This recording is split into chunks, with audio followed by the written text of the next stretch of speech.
शुरू कर रहे हैं। सावधान। अथ मध्यान्हिक स्वाध्याय प्रतिष्ठापन वेलायाम श्री भक्ति काल सरगम गुरुदेव हम।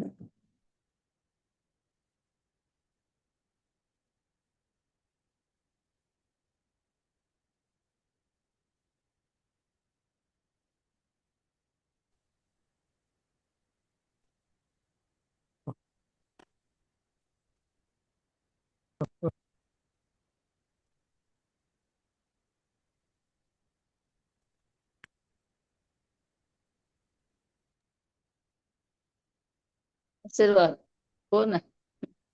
कोटि शतम द्वादश चैव कोट्यो लक्षान् श्रीति तदकानि चैव पञ्चाशदष्टो सहस्र संख्या में श्रुतं पंचपदं नमामि अरहन्तभासि यत्तं गणहर देवीं गन्धियं सर्वं प्रणमामि भक्तियुक्तो सुज्ञानमोहवीं शिरसा इच्छामि बन्ते सुधभक्ति कावसक कौतसल अंगोवं पैनै पावडै परियं सुतपटमानु ओ पुगिया चुलिया चेप सुत्ते ते थुई धम कहाय नित्य कालम अचेमी पूजेमी वंदामी नमस्सामि दुख कहो कम कहो वही लाओ सुगई गमनम समाहि मरणम जिन गुण संपत्ति हो मध्यम अथ मध्यान्हिक स्वाध्याय प्रतिष्ठापन बेलायाम श्री आचार्य भक्ति कायो सरगम पूर्वे हम।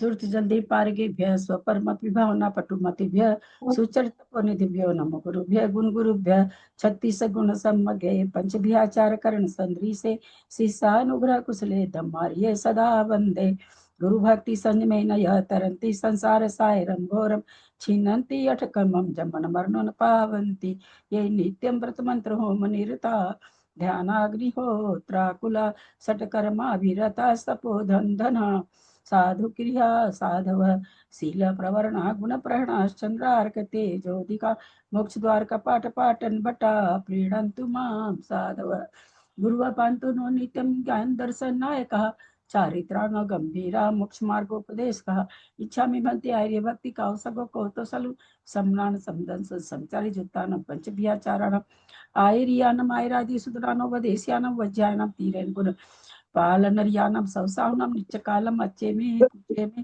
बंदामी नमस्सामि दुख कहो कम कहो बोहिलाओ सुगई गमनम समाहि मरणम जिनगुण संपत्ति हो मध्यम ओकारं बिंदु संयुक्तम नित्यम ध्यायन्ति योगिनः कांडम मोक्षदम चैव ओंकाराय नमो नमः अविरल शब्द घन होगा प्रभावशाली सकल भूतल कलंका मुनि विरूपासी तीर्था सरस्वती हरतुर दूरी तब अज्ञानतिमिरांधानां ज्ञानांजन शलाकया चक्षुरुन्मिलितं येन तस्मै श्री गुरुवे नमः श्री परम गुरुवे नमः परम्पराचार्य गुरुभ्यो नमः सकल कलुष विध्वसकम श्रीशां परिवर्धकम धर्म संबंधकम विजीवमन प्रतिबोधकारकम पुण्य प्रकाश पापणासमिदं शास्त्रम श्री गोमठ सार जीवकांड नामधेयम अस्य मूल ग्रंथ करता है श्री सर्वज्ञ देवास्तव उत्तर ग्रंथ करता है श्री गंधर देवा प्रतिगंधर देवा तेषां वचन सार्थमासाद्य श्रीमत नेमि चंदाचार्येण विरचितमिदं शास्त्रं श्रोतारः सावधानतया शृण्वन्तु मंगलम भगवान वीरो मंगलम गौतमो गनि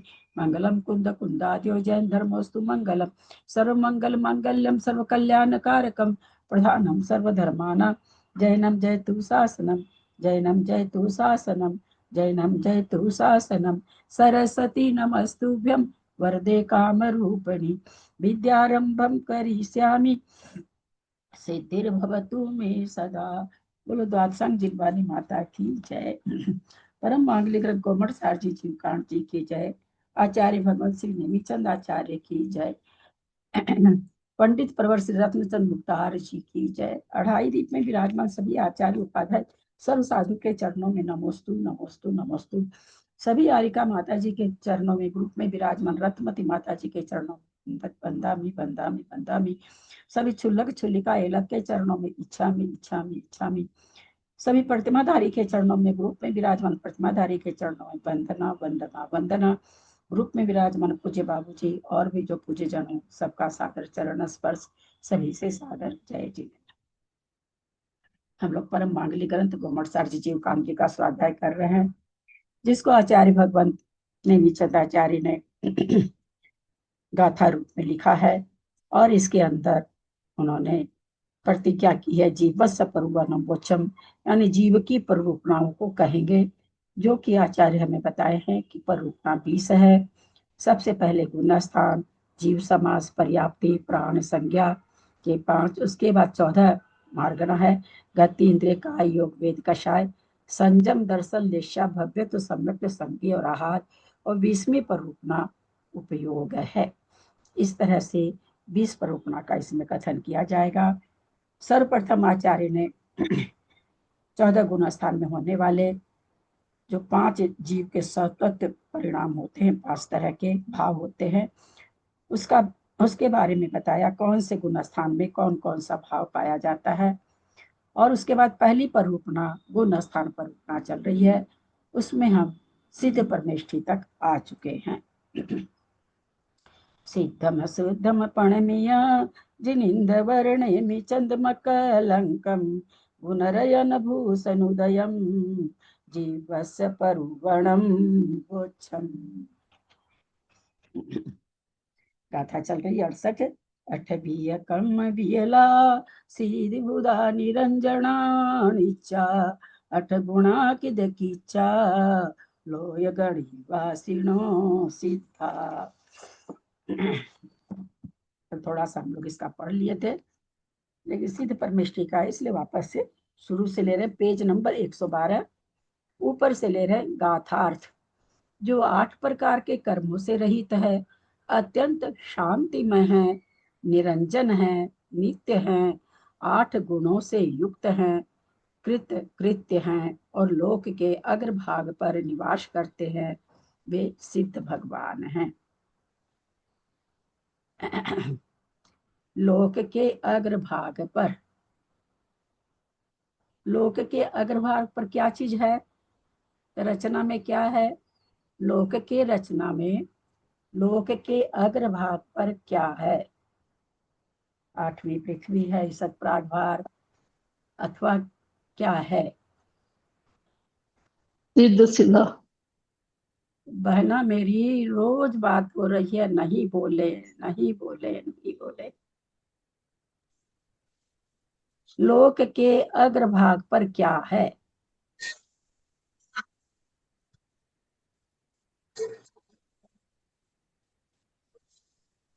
बोलिए त्रिशला जी।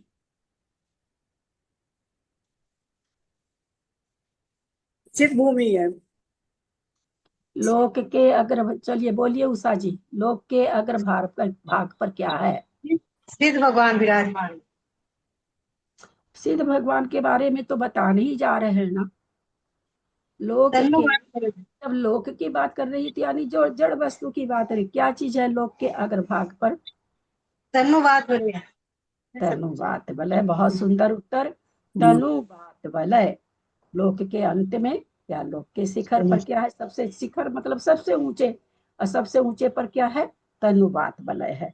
चलो कोई तो उत्तर देता भैया, गजब। मैं भी हाथ उठाई थी तनुवाद। हो सकता है दे सकते थे आप, लेकिन उनका आ गया सही, कौन समय बर्बाद करे, क्योंकि हाँ किसी ठीक बात है, ठीक बात। आता नहीं ना सही। अब 4 लोग से पूछे सब तो गलत, बिना खोले भी फट से बोल देते हैं लोग, रोज यही चर्चा होती, मत बोलिए मत बोलिए, हैंड रेज करिए हैंड रेज करिए। हम लोग इतना सा अनुशासन, और कभी कभी मैं सोचती हूँ कि मैं इतनी अनुशासन में क्यों रहना पसंद करती हूँ, क्यों इतनी अनुशासित हूँ। कभी पूछ लीजिएगा किसी ज्योतिष से, सारी राशि में सबसे अनुशासन प्रिय राशि कन्या राशि होती है, अब वही राशि है मेरी। मेरे बचपन से ही ये नाम निकला हुआ कि बहुत ज्यादा अनुशासनवादी है, न मेरे को खुद अगड़म बगड़म करना ठीक लगता है। तो हम लोग अभी क्या कह रहे हैं, लोक के अग्रभाग पर निवास करते, यानी कहाँ निवास कर रहे हैं, तनुवात वलय में। तनुवात वलय में भी लोक के शिखर से उनका जो ऊपर का मस्तक वो सटा हुआ है। तो यहाँ पर सिद्ध भगवान है, विशेषार्थ सिद्ध, निष्ठित, निष्पन्न, कृत्य और सिद्ध साध्य एकार्थवाची नाम है। निष्पन्न कहिए, निष्ठित कहिए, सिद्ध कहिए, कृत्य कहिए, सिद्ध कहिए, साध्य कहिए, ये सब सिद्ध के लिए, सिद्ध परमेष्ठी के लिए कहा जा सकता है। मुक्त जीव सिद्ध होते हैं। वे सिद्ध भगवान ज्ञानावरण, दर्शनावरण, वेदनीय, मोहनीय, आयु, नाम, गोत्र और अंतराय, इन मूल प्रकृति रूप 8 कर्मों का क्षय कर देने से अष्टविध कर्म रहित हैं। अष्ट माने 8, विध माने प्रकार, 8 प्रकार के कर्म से रहित हैं। इन 8 कर्मों की उत्तर प्रकृतियां 148 है। 148 प्रकृति उदय के लिए है कि सत्व के लिए है कि बंध के लिए है? 148 की संख्या हम लोग कर्मकांड पढ़े हैं। 148 की संख्या हाँ, मैं पूछ लूंगी भाई, आप लोग हैंड रेज करिए, है ना? थोड़ा सा मैं बताऊं नहीं करेंगे आप लोग, हैंड रेज करिए, मैं सबसे पूछूंगी क्योंकि सही उत्तर आता नहीं है ना, और सही भी आता तो भी पूछ लेते हैं ताकि पता तो चले। तो मेरा प्रश्न ध्यान से पहले सब कोई सुन ले, फिर कुछ बोलेंगे। 148 ये लिख रहे हैं, 108 कर्मों की उत्तर प्रकृतियां 148 है। तो ये 148 की संख्या सत्ता के हिसाब से, उदय के हिसाब से, या बंध के हिसाब से, या तीनों तीनों प्रकार से, या 2 प्रकार से, या 1 प्रकार से, कोई भी एक प्रकार से, बंध से, उदय से, सत्व से, अथवा तीनों तरह से, अथवा 2 प्रकार से। तो ये आप लोगों को बताना। अब हैंड रेज करें आप लोग।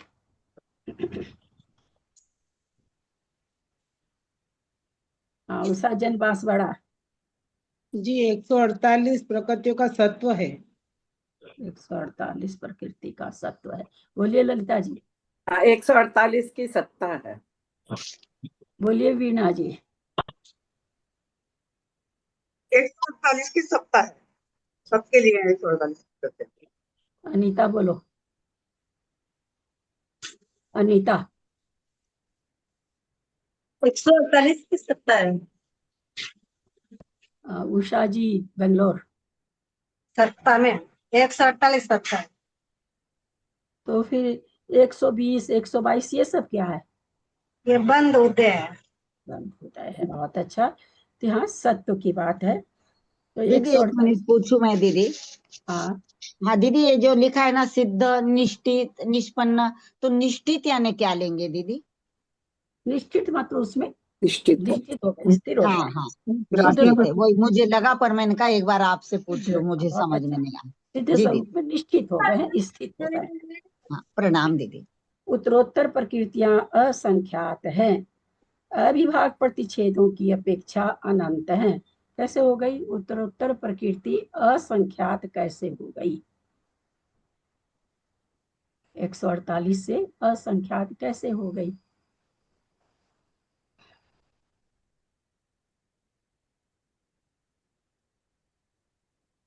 द्वार सूत्र ना सुपार्श्वती माता जी ने, श्यादवादवती माता जी।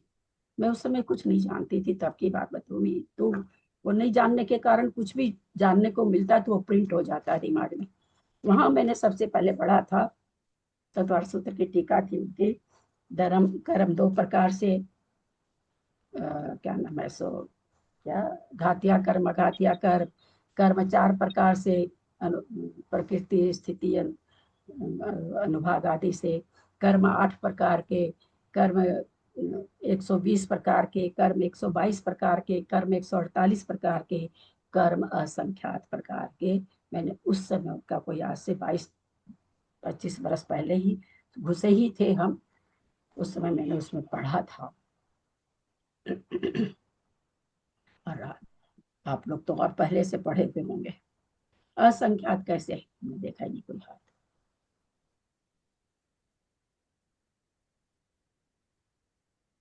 बोलिए त्रिशला जी। ये संख्या इस तरह से है जैसे एक प्रकृति है, मानव मति ज्ञान वर्ण है, तो उसके भी ना उसके बहुत सारे भेद हैं, मतलब किसको कम, किसको ज्यादा, किसको कम, किसको ज्यादा, ऐसे सही असंख्यात बात भेद है। हो गए। जितने जीव उतने भेद, है ना? जितने जीव उतने भेद हो जाते हैं। तो वो अविभाग प्रतिच्छेद के हिसाब से होगा। किसी को 8 अविभाग प्रतिच्छेद है उदय में, किसी के 7 है, किसी के 100 है, किसी के। तो जब अविभाग प्रतिच्छेद की दृष्टि से देखेंगे तो अनंत जीव अनंत भेद बन जाएंगे। और ऐसे तारतम्यता के हिसाब से देखेंगे अविभाग प्रतिच्छेद को छोड़ दीजिए, अविभाग प्रतिच्छेदों से वर्ग बनता है, तो वर्ग वर्गना के हिसाब से जब हम देखते हैं तो फिर असंख्यात भेद बन जाते हैं एक एक प्रकृति के। हम जितने लोग यहाँ पर बैठे ना, अभिमति ज्ञानावरण का इतना भेद है, किसी को कितना है, किसी को कितना है, किसी को कितना है, इस तरह से जित भेद बन जाते हैं। इन सब प्रकृतियों संबंधी स्थिति अनुभाग और प्रदेश के बंध उदय सत्व आदि का संपूर्ण रूप से क्षय कर देने से इन कर्मों से वियला विगत, गत शब्द है, वि उपसर्ग है, गत माने चला गया है, विगत मतलब विशेष प्रकार से चला गया है, पूरी तरह से चला गया है। प्रच्युत, च्युत माने जो खत्म हो चुका है, च्युत हो चुका है, उनके उनके सत्ता से च्युत हो चुका है। प्रच्युत मतलब विशेष, एकदम विशेष प्रकार से एकदम पूरा, जिसको आत्यांतिक क्षय कहते हैं, वो हो चुका है। इस तरह से उपसर्ग लगा करके उन शब्दों को विशेष कर दिया जाता है। अथवा सिद्ध भगवान द्रव्य कर्म, भाव कर्म और नो कर्म ऐसे 3 प्रकार के कर्म बल से रहित हैं। द्रव्य कर्म यूं तो 8 प्रकार का, भाव कर्म राग देश आदि है वो भाव कर्म है, नो कर्म शरीर आदि को नो कर्म कहा जाता है। तो तीनों कर्म अब उनके नहीं है, द्रव्य कर्म भी नहीं है, भाव कर्म भी नहीं, अब शरीर भी नहीं है, तो तीनों कर्म बल से रहित हो गए। दूसरा विशेषण है सीधी बुधा। पूर्व संसार अवस्था में जन्म मरणादि भव दुखों से तथा राग देश मोह रूप दुखों के ताप से तप्तायमान अशांत थे, हमेशा तप्त रहते थे। किससे? राग देश आदि से जीव तप्त रहता हमेशा। मोक्ष अवस्था में भव भ्रमण दुख ताप का, राग देश ताप का अभाव हो जाने से आत्म उत्पन्न अनंत सुखामृत का पान करने से सीधी बुधा अर्थात अत्यंत शांत हो गए हैं। तृतीय विशेषण है निरंजना, अंजन अर्थात कज्जल, कालिमा। यह जिस प्रकार पदार्थ के स्वरूप को मलिन कर देती है, उसी प्रकार काजल जैसे कर देता है, उसी प्रकार ज्ञानावरण आदि कर्म विशुद्ध आत्म स्वभाव अनंत ज्ञान आदि की मलिनता के कारण होने से कर्म अंजन है।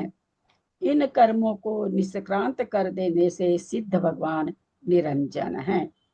बंध के हेतु मिथ्या दर्शन, अविरति, प्रमाद, कषाय का नाश हो जाने से और नवीन कर्म के आश्रव के हेतु योग का निरोध हो जाने से भी सिद्ध भगवान निरंजन है। चतुर्थ विशेषण नित्या अर्थात नित्य है। यद्यपि सिद्धों में प्रति समय काल के निमित्त से अगुरु लघु गुण के द्वारा स्वाभाविक अर्थ पर्याय रूप उत्पाद व्यय होता रहता है, तथापि अनंत ज्ञान आदि विशुद्ध चैतन्य की अपेक्षा और सामान्य द्रव्य आकार की अपेक्षा, द्रव्य आकार मतलब जितना उनका शरीर वहां पर है, द्रव्य मतलब जो शरीर, अब शरीर नहीं है, सिद्ध परमेष्ठी का आकार जो है यहाँ पर, तो कहते हैं उस आकार की अपेक्षा भी वो आकार बदलता नहीं है। संसारी जीव का तो आकार बदलता रहता है, कभी 500 धनुष और कभी इतना छोटा कि हम लोग आंख से नहीं देख पाते, इतना छोटा भी आकार हो जाता है। तो वैसा अब सिद्धों में नहीं हो रहा है। सिद्ध भगवान नित्य हैं। क्या क्या चीज से नित्य है? बोला अनंत ज्ञान आदि विशुद्ध चैतन्य की अपेक्षा और द्रव्याकार, सामान्य द्रव्याकार की अपेक्षा सिद्ध भगवान नित्य हैं, परंतु फिर भी काल के निमित्त से अगुरु लघु गुण के कारण स्वाभाविक उनमें अर्थ पर्याय रूप उत्पाद व्यय होता है, व्यंजन पर्याय रूप नहीं होता है। या ये पर्याय से दूसरी पर्याय बन जाए, ऐसा नहीं कि सिद्ध भगवान की पर्याय चेंज होकर के दूसरी पर्याय बन जाए, अर्थ पर्याय चलती रहती है। अर्थात अपने शुद्ध स्वभाव व द्रव्याकार से कभी विचलित नहीं होते। पंचम विशेषण 8 गुणा है। अष्ट कर्मों के क्षय होने से सिद्धों में क्षायिक सम्यक्त्व, क्षायिक ज्ञान, क्षायिक दर्शन, क्षायिक वीर्य, सूक्ष्मत्व, अमूर्तिकत्व, अवगाहनत्व, स्वाभाविक अगुरु लघु अव्ययवाद ये 8 गुण उत्पन्न हो जाते हैं, कहा भी है। गोमठ जीव कांड की है, कन्नड़ टीका से है। मोह खाइये सम्मम केवल नाणम च केवलालोयम अनधिवा वरदुगम अनंत वीर्यम हनेदिपि गमतु सोमम च नाम कम्मम हनेदियाहु हनेदियव गहनम अगुरुलहु गम्बोदम अव्वावाहम हनेदियन्यम। मोहनीय के 6 से छाइक समेत ज्ञानावरण दर्शनावरण, इन 2 आवरणों के नाश से क्रमशः केवल ज्ञान केवल दर्शन, अंतराय कर्म के नाश से अनंत वीर्य, नाम कर्म के नाश से सूक्ष्मत्व अमृतत्व, आयु कर्म के नाश से अवगाहनत्व, गोत्र कर्म के नाश से अगुरु लघुत्व और वेदनीय कर्म के नाश से अव्याबाधत्व, ये 8 गुण सिद्धों में प्रकट होते हैं। यहाँ अष्टकर्मों के 6 से 8 गुण कहे गए हैं, तथापि सिद्धों में अनंत गुण हैं। जैसे चारित्र मोह के 6 से छाइक चारित्र, अकषाय, अवेद, वीतराग। चारित्र मोहनी के छाइक चारित्र हो गया, कषाय के चारित्र मोहनी में कषाय आती है तो अकसाई हो गए, चारित्र मोहनी का ही एक वेद है तो अवेदी हो गए, और राग द्वेष चारित्र मोहनी का ही है तो वीतराग हो गए। आदि गुण भी सिद्धों में हैं, किंतु उन गुणों का इन 8 गुणों में अंतर्भाव हो जाता है। दीदी 1 मिनट पूछू थोड़ा। हाँ बोलिए। हाँ दीदी, ये जो 2 गाथा अभी पढ़ी, ये गोमट सार जीवकांड कन्नड़ी टीका से है, तो यानी ये अपने गोमट सार जीवकांड की नहीं, ये टीका वालों ने लिखी है ना? हाँ नहीं, ये अपने अपने ग्रंथ की नहीं है, ये कन्नड़ टीका से है। हाँ। परंतु ये कन्नड़ में नहीं लिखी ना दीदी, ये मुझे शंका हुई थी। प्राकृत की ही है ना ये? 1 मिनट, कन्नड़ टीका है ना, जब आप देखेंगी लेकर के अच्छा, ग्रंथ अच्छा, तो ऐसा, उसमें हाँ। इस भाषा में भी लिखा हुआ है ना। अच्छा। कन्नड़ वाली जो टीका हुई तो टीका कन्नड़ में हुई है ना। टीका जो है वो ग्रंथ की जो जितने भी गाथा है इसी भाषा में है जो अपने यहाँ है, तो ये वहां पर होगी जो कि अपने इसमें जीवकांड जी में नहीं है। जी जी जी, प्रणाम। विशेषण किद किच्चा, अयोग केवली के जब तक चरम निषेध का अंतिम शुक्ल ध्यान के द्वारा क्षय नहीं हुआ तब तक वे कृत्य नहीं हुए, क्योंकि उनको उदय स्वरूप कर्मों का क्षय करना था। समस्त कर्मों को पूर्ण रूप से क्षय हो जाने पर मोक्ष अर्थात सिद्ध अवस्था प्राप्त हो जाने से सिद्ध भगवान को अब कुछ करना शेष नहीं रहा। जो करना था कर लिया। केवल ज्ञान दर्शन आदि रूप परिणाम स्वाभाविक है, कृत्य नहीं है। ये क्या कहना चाह रहे हैं कि आप ऐसा नहीं समझ लीजिएगा कि केवल ज्ञान केवल दर्शन भी कृत्य नहीं, वो तो आत्मा का स्वभाव ही है। 7वां विशेषण लोय गणी वासिनो है। यद्यपि अनंतानंद प्रदेशी आकाश द्रव्य एक है, तथापि धर्मास्तिकाय के कारण उसका लोकाकाश और अलोकाकाश स्वरूप विभाजन हो गया, क्योंकि गमन में सहकारी कारण धर्म द्रव्य के अभाव में जीव व पुद्गल द्रव्य धर्म द्रव्य से आगे नहीं जा सकता, कहा भी है। पंचास्तिकाय की भी टीका आया है, और नए चक्र भी अपने लोग नहीं पढ़े हैं, नए चक्र के लिए आया है। लोया लोय विभेयम गमनम ठानम च जानत ए दूहिम जय नहीं ताणम तेहु किए लोया लोग बबहारो जादो लोग लोगो जेसिम सब भावा दो य गमन थी दो बिये मत्ता विभत्ता लोय में ताय। अमृतचंद सूर्य की टीका से बता रहे हैं, धर्मो विदते लोकालोक विभागान था नुपपत्ते। यदि धर्म द्रव्य व अधर्म द्रव्य न हो तो लोकाकाश व लोकाकाश का विभाग नहीं हो सकता। एक कोई सोचे भाई लोकाकाश और लोकाकाश कैसे बने, तो हम लोग क्या कहते थे लोकाकाश के लिए, क्या कहा जाता है, जहाँ छाओ द्रव्य पाए जाते हैं वो लोकाकाश है। लेकिन वास्तव में विभाग कौन कर रहा है, तो धर्म और अधर्म द्रव्य कर रहा है। क्योंकि इससे आगे जीव नहीं जा पा रहा है। तो जो वास्तव में क्रिया रूप में देखा जा रहा है, तो क्रिया रूप में धर्म द्रव्य अधर्म द्रव्य के चलते पता चलता है कि यहाँ तक लोकाकाश है, इसके बाद अलोकाकाश है। तो कहते इन दोनों के बिना विभाग ही नहीं हो सकता था। धर्मास्तिकाय से विभाजित आकाश द्रव्य के लोकाकाश क्षेत्र के अग्र अर्थात उपरितन तनुवात वलय के अंतिम भाग में सिद्ध भगवान स्थित हैं। कुछ लोगों को उस समय मैंने प्रश्न पूछा था, हो सकता किसी के मन में आया हो कि ये सब तो हम लोग तो आज तक यही पढ़े हैं, सिद्ध शिला पे हैं, सिद्ध भूमि में हैं, सिद्ध शिला में हैं। तो हो सकता मन में ये आ गया हो कि ये तो हो नहीं सकता, गलत है। तो आपके सामने चीज आ गई है।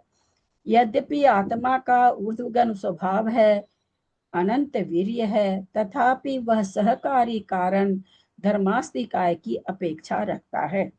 आत्मा कैसी है? अनंत वीर्य वाली है, अनंत शक्ति वाली है, पर सहकारी कारण के बिना वह नहीं, वो भी कुछ नहीं कर सकती है। सहकारी कारण के सन्निधान में ही आत्मा का गति परिणाम संभव है। सहकारी कारण सन्निधान माने उसके समीप आने से ही, उसके मिलने से ही, उसका सन्निधान होने से ही, साथ होने से ही।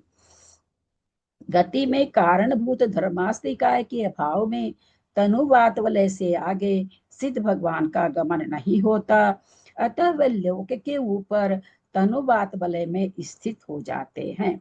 श्री कुंदकुंदाचार्य ने पंचास्तिकाय में कहा है, आगासम अवगासम गमन ठिदि कारण दे जदि उढंग उढंगदि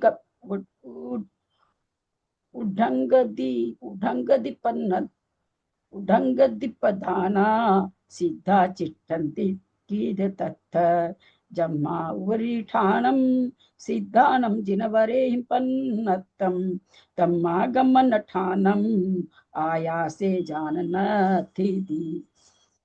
अमृताचार्य की टीका को कह रहे हैं, सर्वोत्कृष्ट भावा को ऊर्ध्व गमन गति परिणत भगवंत सिद्धा वही रंग अंतरंग साधन सामग्र्याम सत्यामपि कुतस्तत्र आकाशे तिष्ठन्ति थी।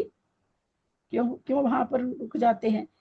यतो गत्वा भगवत सिद्धा लोकोपर्यवतिष्ठन्ते ततो गति स्थिति हेतु आकाशे नास्ति इति निश्चेतव्यम। लोकालोकवच्छेदकौ धर्मावेव गति स्थिति हेतु मंतव्याविति। इन गाथाओं से व टीका से यह स्पष्ट है कि अंतरंग और बहिरंग दोनों कारणों के मिलने पर गति होती है। श्री सिद्ध भगवान सर्वोत्कृष्ट स्वाभाविक ऊर्ध्व गति से परिणत हैं, किंतु बहिरंग कारण धर्म द्रव्य के अभाव में लोक के ऊपर अग्रभाग में ठहर जाते हैं। क्या कहना चाह रहे हैं कि दोनों कारण होने से ही गति होती है। ये किसके लिए आया है?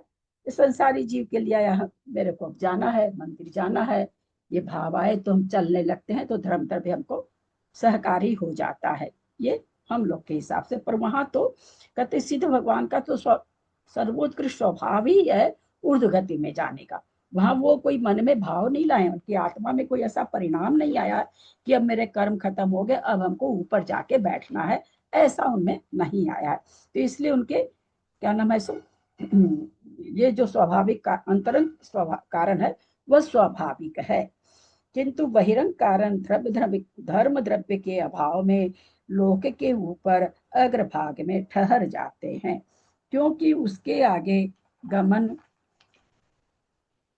नहीं कर सकते। सिद्धों के ये सातों विशेषण परमतों की मान्यताओं को निषेध के लिए दिए गए हैं।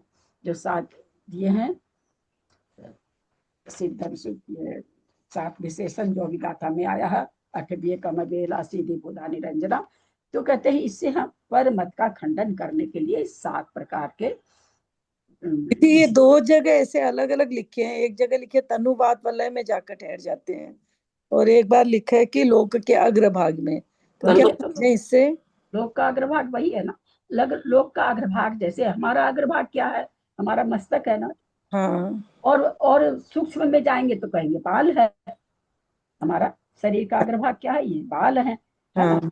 उसी तरह से लोक का अग्रभाग सिद्ध शिला थोड़ी है, सिद्ध शिला तो बहुत नीचे रह गई, ईसद प्रागभार पर सिद्ध शिला तो बहुत नीचे रह गई, उसके ऊपर 3 वात वलय है। ये जो तनु बात वलय के बाद घन बात वलय फिर घनोदति बात वलय, नहीं तो नहीं अंदर में उल्टा बोल दिए ना। हाँ, फिर अभी तनु तो आप बात कह रहे वलय थे हम लास्ट तो है। तनु बात वाले बोलने वाले थे, और नहीं अभी नहीं, हम आप आज से पता चल गया कि आप क्या बोलने वाले नहीं थे। नहीं, तनु बात वलय ही बोलते हैं, तो ये हम लोग का हमेशा वो तो रहता जब है ये कि ज्ञान ही नहीं है कि कौन सा बात वाले ऊपर है, तो तनु बात वाले हाँ, तो तनु बात वलय, घनोदति बात वलय, फिर घन बात वलय। तो फिर घन बात वाले में रहेंगे सीधे। नहीं, सबसे पहली लाइन तनु बात वलय की है ना। ऊपर से चल रहे हैं, चलिए चलिए। हाँ। क्या चीज पहले घनोदति बात वाला या फिर घन बात वाले, फिर ऊपर हाँ, तनु बात वाला। तनुबात वाला है। तनुबात वाले भी 1525 या 1550 धनुष का है, उसमें भी ऊपर में जाके 1/3 से भी कम में है, क्योंकि 500 धनुष, सब 525 धनुष सबसे बड़ी अवगाहना है। वो तनुबात वाले भी कितना है, या तो 1525 ही जहाँ तक 1550 भी हो, तो 1550 जाके हैं। तो तनुबात वाले का हिस्सा भी सारा ऐसे ही पड़ा है, ऊपर में जाके है, जरा सा 1/3 में जाके हैं। तो उसका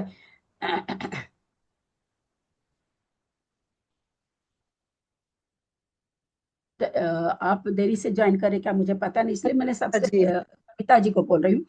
हम सबसे पूछे भी थे कि भाई लोक का अग्रभाग क्या है, तो किसी ने सिद्ध भूमि बोला, किसी ने सिद्ध शिला बोला, जो भी बोले लोग, जिसके जो 6 ऑप्शन में आता लोग, कोई बात नहीं उसकी। फिर हमारे उषा जी ने बोला तनुबात वलय, तो अग्रभाग तनुबात वलय है। एक्चुअली मेरा आज दीदी लिंक उड़ गया, पता नहीं कैसे। फिर मैंने विभाज गांधी को फोन किया, ललिता जी को फोन किया कि कोई भी लिंक भेजो जल्दी से, मतलब क्लास के लिए। तो ऐसे करके 5 मिनट लेट हो गई। आप लेट आए, क्योंकि वो शुरू में आ गया था एकदम। जिन्होंने समस्त कर्मों का निराकरण कर दिया है, जिन्होंने बाह्य पदार्थों की अपेक्षा रहित अनंत अनुपम स्वाभाविक प्रतिपक्ष रहित सुख को प्राप्त कर लिया है। प्रतिपक्ष रहित सुख को क्या मतलब हुआ? प्रतिपक्ष रहित सुख, ये कौन सा सुख हुआ भाई? अनंत सुख सुना हुआ है, बहुत ज्यादा सुख सुना हुआ है, ये सब सुने। प्रतिपक्ष रहित सुख कौन सा हुआ? क्या कहना चाह रहे? बोलो दीदी में। नहीं नहीं, अभी कोई नहीं बोलेंगे, बिल्कुल नहीं बोलेंगे। देखना तो दीजिए कि लोग इतना सही पकड़ पा रहे हैं कि हमको जानने तो दीजिए। किताब में कुछ नहीं लिखा मंजू जी, ग्रंथ में कुछ नहीं लिखा, ग्रंथ में पढ़ना की कोशिश कर रहे हैं तो। नहीं नहीं, ग्रंथ में पढ़ने की कोशिश कर रही मैं तो। चलिए बोलिए कविता जी।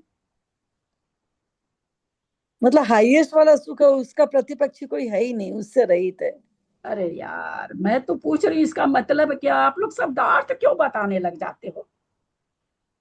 बोलिए त्रिशला जी। सेंटेंस का मीनिंग बताना है क्या? चल बोलिए त्रिशला जी, उपयोग लगाओ यार, क्लास में उपयोग लगाओ। हाँ, इसकी कोई तुलना नहीं है। लो, यहाँ तुलना वाली तो चीज ही नहीं है, यहाँ तो नहीं लिखा हुआ है। हाँ, इसकी कोई यहाँ तुलना थोड़ी लिखा है, नहीं, मतलब कहाँ से आपने ये अर्थ कर दिया? कोई प्रतिपक्षी है ही नहीं, ये मतलब कहेगा इसका कोई प्रतिपक्षी है ही नहीं, क्योंकि इनके बराबर कोई सुख है ही नहीं। सबसे अधिक सुख इन्हीं के पास है, पर इनका कोई प्रतिपक्षी ही नहीं है, इससे इनकी तुलना हो सके। हाँ, क्या प्रतिपक्षी? जैसे जैसे कोई चीज है, मतलब ये समझिए आप, कोई चीज नहीं, इसी चीज को बताइए आप, इसी चीज को बताइए, क्योंकि हाँ, जो भगवान का जो इसका कोई प्रतिपक्षी नहीं है, इसका मतलब ये हुआ कि जो चीज जो भगवान के अंदर है, जो भगवान के अंदर, वो छोड़ो ना भगवान को यार, यहाँ के अर्थ में बताओ। भगवान के अंदर तो बहुत कुछ है, क्या कहना चाहते? प्रतिपक्ष मुकाबले कोई है ही नहीं। एक मिनट, प्रतिपक्षी सुख क्या क्या समझे इसको लोग? प्रतिपक्षी सुख को प्राप्त कर, प्रतिपक्षी रहित तो सुख को प्राप्त कर लिया, तो प्रतिपक्षी का भारतीय जनता पार्टी की प्रतिपक्षी कौन है? कांग्रेस। दिल्ली वालों सब वजह से पता है, जिताए हो। कांग्रेस पार्टी। तो आप क्या बोलोगे? कोई पूछे कि मोदी की भाई चलती है क्योंकि वो तो प्रतिपक्ष रहित है, तो क्या बोलोगे आप? उसको बहुत बहुमत है, इसको ये, इसका अर्थ ये बोलोगे क्या कि ये बोलोगे कि कांग्रेस उसकी प्रतिपक्षी थी, वो आजकल है ही नहीं, जीरो हो गई है, इसलिए मोदी का राज है? कि आप ये सब बोलोगे कि मोदी बहुत पावर में है, मोदी बहुत लंबा है, छोटा है, उसके पास सब कुछ है? ये इसका केवल इतना ये बोल रही थी दुख कि से कांग्रेस रहित का कुछ ऐसे बोलेंगे क्या दीदी ऑपोजिट बोलने के लिए? प्लीज प्लीज में बाबा रे बाबा, कम से कम बोलने तो ना यार, आप लोग से पूछने के बाद बोल रही हूँ। अब इनसे सफाई मत विवाद दिया करो आप लोग, सफाई मत दिया करिए कविता जी प्लीज, सबसे मैं कहूंगी कुछ सफाई मत देने, क्योंकि उसमें समय बहुत बर्बाद जा रहा है। आप, मैं बोल रहे, मेरे बीच में बोलना चालू कर दिए, कुछ ही को कुछ नहीं समझ में आ रहा है। मैं एक एक शब्द को आप लोग को बहुमान कराना चाहती हूँ और आप लोग पता नहीं कहाँ क्या अपनी सफाई देने लग जाते हैं। प्रतिपक्षी रहित, तो प्रतिपक्षी रहित सुख, इसका प्रतिपक्षी है कौन? यानी दुख। सांसारिक कोई भी नहीं। सांसारिक से क्या लेना देना है? यहाँ संसारिक इसलिए लगाने जाएंगे, दुख से। इसकी प्रतिपक्षी सुख की प्रतिपक्षी कौन है? दुख है। यानी दुख से रहित, प्रतिपक्षी रहित सुख, यानी ऐसा सुख जिसका प्रतिपक्षी नहीं, यानी दुख नहीं, उसका प्रतिपक्षी दुख होता है या मोह कर्म होता है। हाँ नहीं होता है, मैं तो नहीं देखी हूँ, एक सेकेंड आ रही हूँ।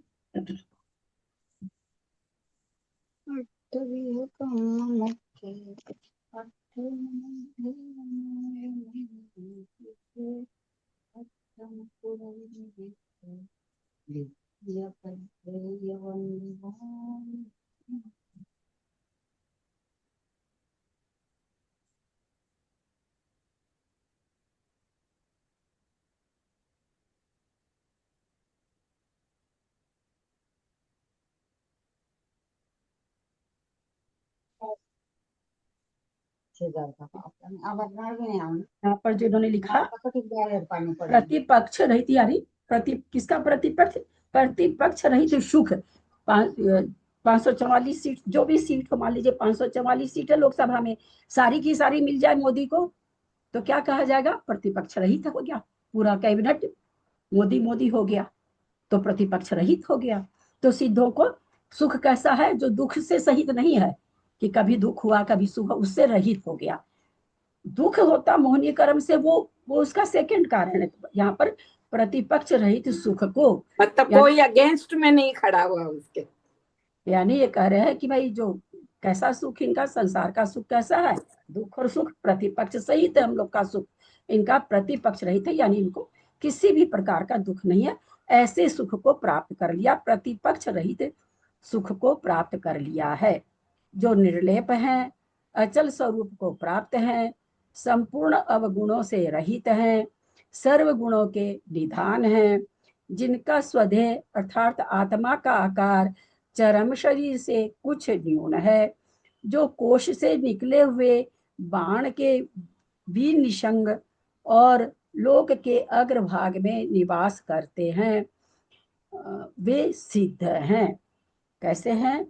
जैसे जो धनुष से जो बाण निकलता है, तो जो बाण निकल, क्या कह रहे हैं, कोष से निकले बाण, उस बाण को वो जो छोड़ता है, जो भी छोड़े शिकारी या जो भी जो सीख रहे हैं वो छोड़े, तो सीधे अपनी उसकी क्या, जो जो उनका एम रहता है, बाण सीधे उधर छोड़ते हैं, तो वही कहते हैं उसी तरह से सीधे अपनी निशन, माने 20 निशन मतलब अगल बगल की, वो बाण जो जा रहा है अपने ध्येय स्थान पर, अपने जहां उसको जाना ध्येय स्थान पर, वो केवल उधर ही जाता है, वो इधर उधर नहीं देखता, वो बाण बिल्कुल नहीं देखता, सीधा जाता है एकदम, है ना? लोग कहते हैं ना भाई, ये तो तीर के समान वचन बोलते, यानी सीधे जाके कलेजे में लगता, ऐसा तीर के समान।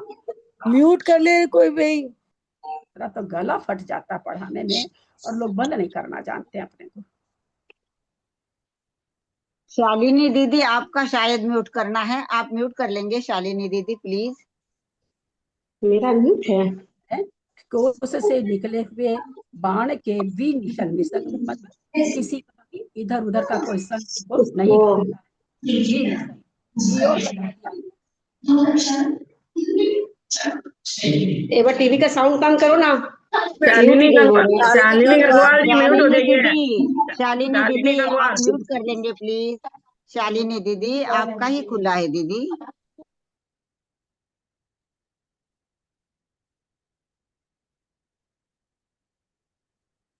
तो विनिशंग का मतलब विनिसंग शब्द यहाँ क्यों लिखे?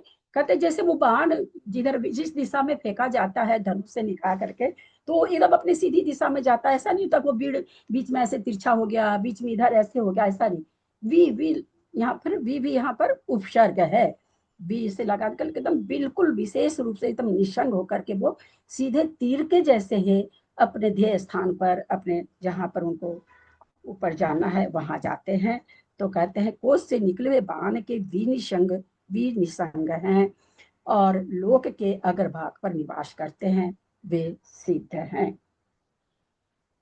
सर्वार्थ सिद्धि इंद्रक विमान से ध्वज दंड से 12 योजन ऊपर जाकर 8वीं पृथ्वी स्थित है।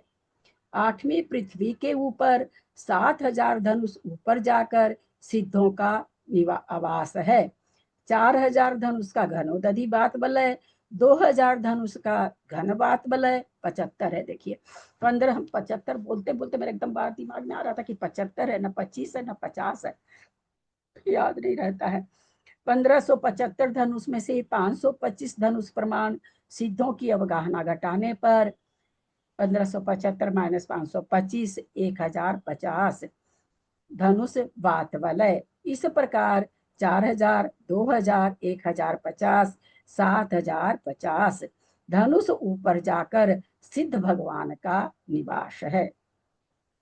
फिर वो सिद्ध शिला का वर्णन करना अथवा सिद्ध शिला को बनाना क्या मायने रखता है, उसकी क्या औचित्य है, एक अन्यथा रचना क्यों हुई, उसके कोई तो उपयोगिता होगी ना।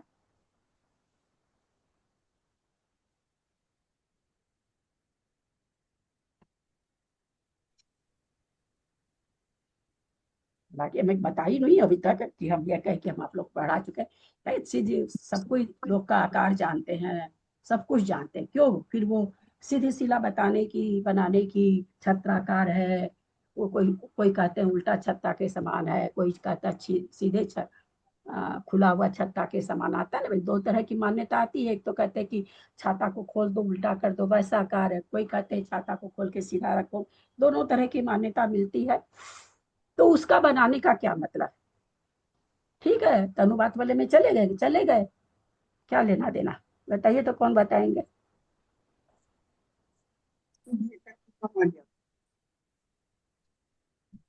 ललिता जी ऊपर सीधी शिला देख रही हैं क्या?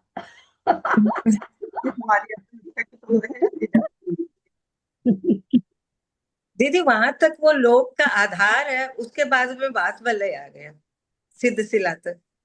नहीं वो ठीक है, फिर सिद्ध शिला बनाने नहीं, सिद्ध शिला क्या बोले? नहीं सिद्ध शिला आधार मतलब उससे ऊपर फिर बात वलय है, मतलब हाँ, हवा है। हाँ। उससे पहले हवा के ऊपर जो टिका हुआ है ना उस पे है पूरा का पूरा, ये तो सिद्ध शिला तक है। नहीं समझी मंजू जी क्या कहना चाह रहे हैं आप? जो लोक है, लोक का बनाया हुआ है, वो लोक है ना, मतलब जैसे सबसे ऊपर जो है सर्वार्थ सिद्धि है, उससे एक बाल ऊपर वो जो बना हुआ है तब तक का लोक का, उसके ऊपर बात वलय है, इसलिए उसका वो आकार है सिद्ध शिला का। पर वहां पे भगवान नहीं रहते, मतलब सिद्ध भगवान वहां नहीं रहते, परंतु वो आकार है। ठीक है, सीधी शिला बनाने की जरूरत क्या पड़ी? तनुवात वाले तक ले जाओ ना भाई, बीच में सीधी शिला बताने की क्या जरूरत पड़ी? वो तो ऐसे भी तनुवात वाले तक तो जाएंगे। आप सीधी शिला क्यों बता रहे हो? क्या है उसका हेतु? है ऐसा नहीं कि ऐसे ही बता रहे हैं, बिना हेतु का कुछ नहीं है। धर्म का दिमाग में आ रहा है?